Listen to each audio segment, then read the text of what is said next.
Okay, so now we are going to look at the electrocardiogram, also known as the ECG, right? So firstly, we need to define some important terms. Firstly, you have the electrocardiography. Okay, so electrocardiography is the technique or a method of studying the electrical activities like in the heart, right? So the spread of excitation of the myocardium will produce local electrical potential, right? So there is the low intensity current which flows like through the whole body, right? So our body will here will work as the volume conductor, right? So these electrical activities can be recorded like on the upper limbs and the left leg, not the right, because these three limbs will connect each other to form an equilateral triangle known as the Interven's triangle, right? So Interven William is a Dutch physiologist who got the Nobel Prize in 1924 for this invention, right? Then the electrocardiograph. This electrocardiograph is the machine which records these electrical events in the heart. Then the electrocardiogram or the ECG. This is a record or the graphical presentation of the electrical activities of the heart. Okay, so here are some of the uses of the ECG, right? So the ECG can be used for diagnosis and determining of heart rate, heart rhythm, abnormal electrical conduction, poor blood flow to the heart muscle, also known as ischemia, heart attack, coronary heart disease, hypertrophy of heart chambers. Okay, so now let's look at the ECG leads, right?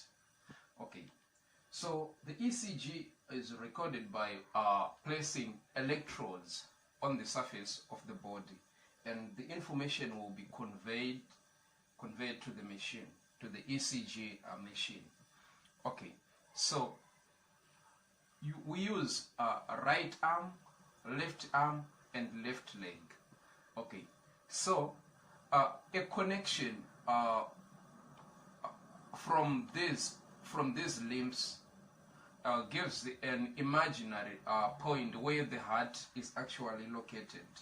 So this triangle, which is equilateral, is referred to as Enthoven's triangle, right? So the ECG leads can be classified into two main categories. We have bipolar leads and unipolar leads. Okay, so bipolar leads first. Okay, so here the two electrodes are active in recording using these bipolar leads. Two electrodes are active, right? And the leads obtained are usually limb lead 1, limb lead 2, limb lead 3. Okay. So how do you record limb lead 1? Limb lead 1 can be recorded by putting a negative electrode on the right arm and a positive electrode on the left arm. So here, for the purposes of this video, the red is representing positive and blue is representing negative. Okay, one more time. Limb lead 1 is obtained by connecting a negative electrode on a right arm and then positive on left arm, right? Then limb lead number 2, limb lead 2 is obtained by connecting a negative electrode on a right arm and positive electrode on left leg. Okay, so here I'm going to give a simple mnemonic to remember this thing, right? So on limb 1, right, you must have 1 L. Okay, so 1 L here, you are connecting what?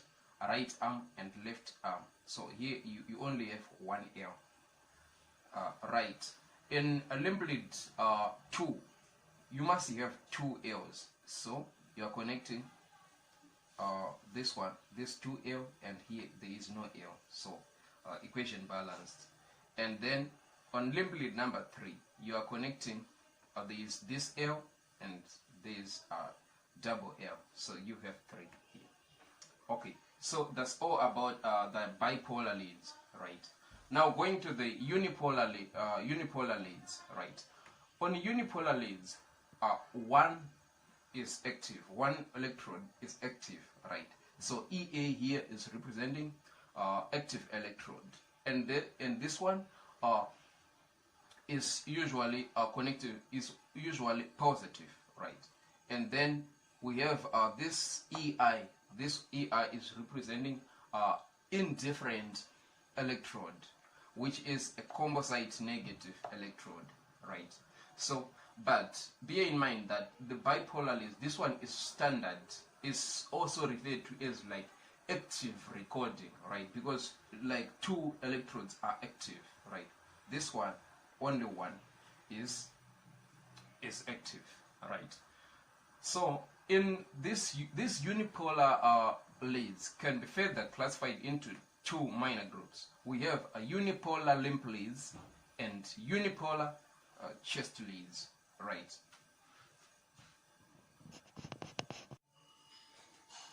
Okay, so now looking at the unipolar leads, right? So we have 2 main groups. We have the unipolar limb leads and unipolar chest leads, right?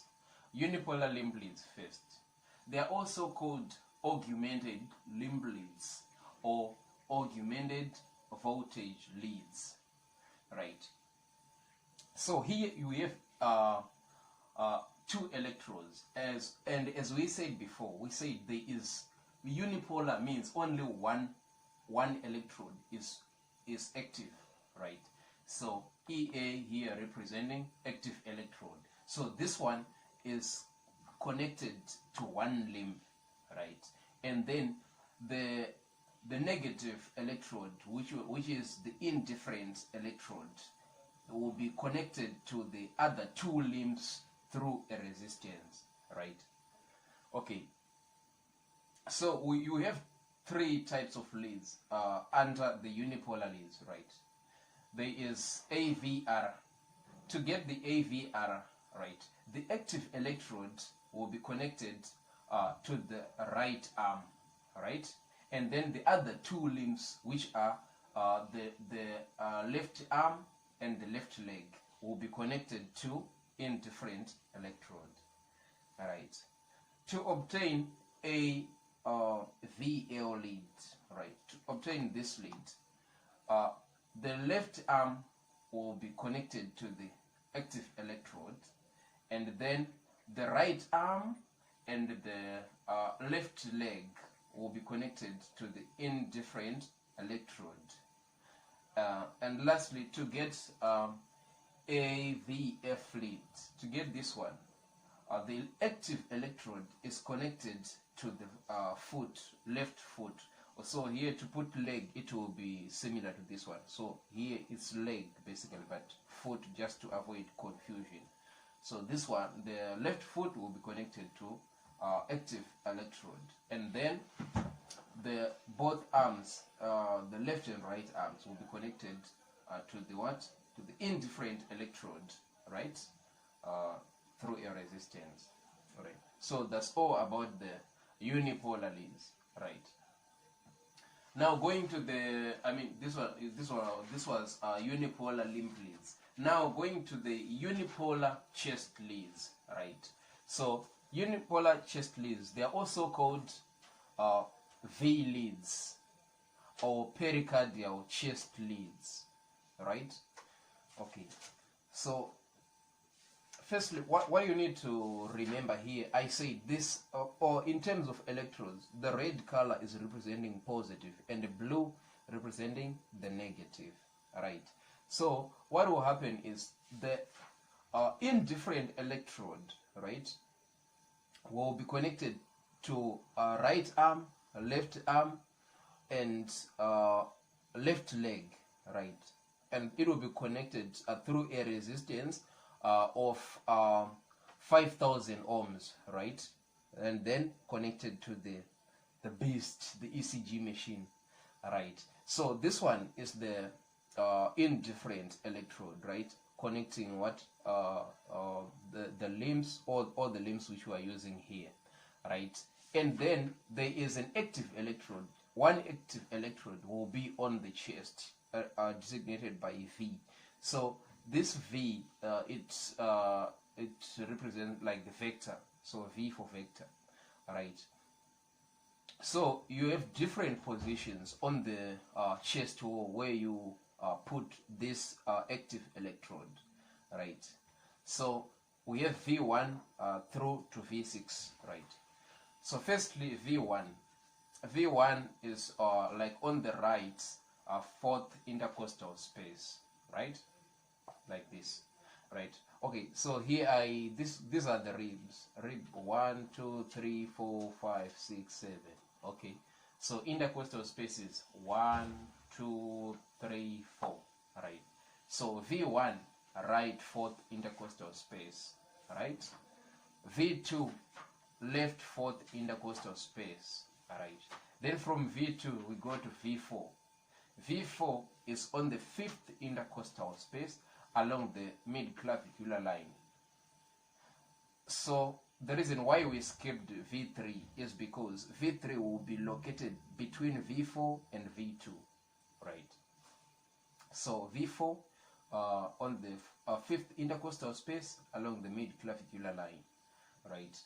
V5 on the fifth intercostal space along the anterior axillary line. And lastly, the V6 on the fifth intercostal space again along the mid-axillary line.